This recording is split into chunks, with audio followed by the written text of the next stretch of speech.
This video shows how to replace a broken latch lever on a J1772 connector made by Duosida. It also goes under the name of Dostar, ZenCar, Max 16, and others.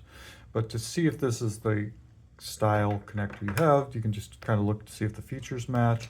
It's got a urethane cover here that covers the connector to keep water out and things. It's got a little latch place here to lock this so it can't be used.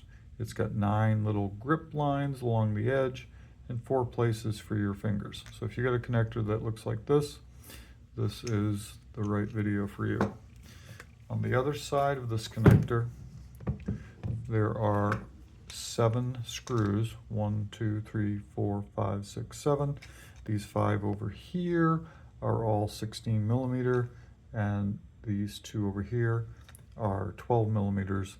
They take a T15 Torx driver to get them out.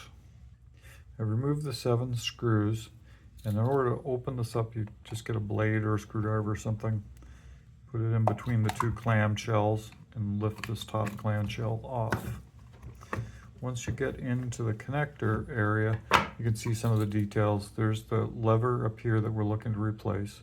There's a pivot pin there. There's a spring down, a torsion spring down there, and this is the switch over here. So you can take this lever out. This one's good, but yours is probably broken if you're replacing it. So you can lift this out. You hear the spring kind of move out of position.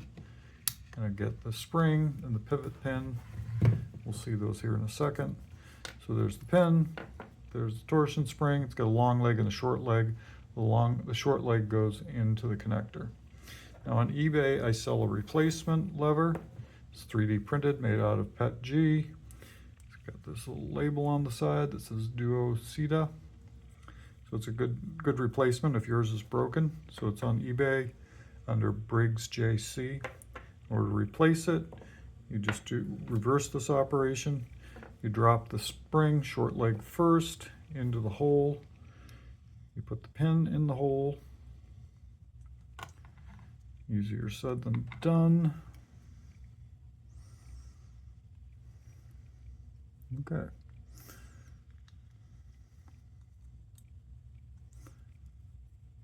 All right, gotta push on that spring a little bit, then they're in.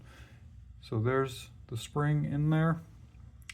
And I can take that assembly and start to put it in here. I say start because we're gonna have to move that lever a little bit out of the way. So I've got some needle nose pliers here. So I've tucked that in. Make sure I get the pin down in there, which it's not. Okay, spring fell out again. Not the best installation video. Let's try it again. Turn that spring over.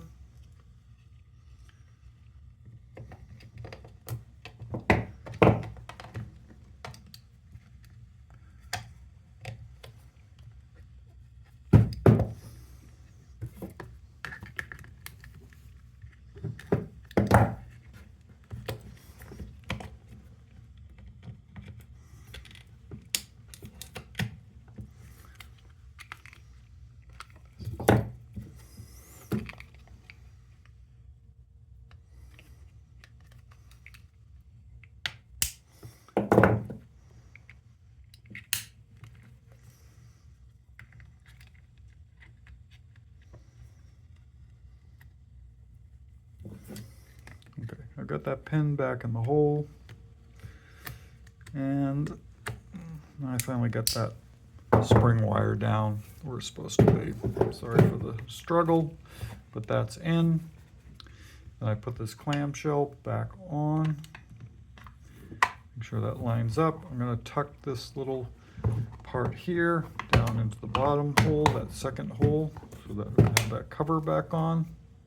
Put those screws back in, remembering to get the 16 millimeters in for these 5 positions and the 12 millimeter length in that positions.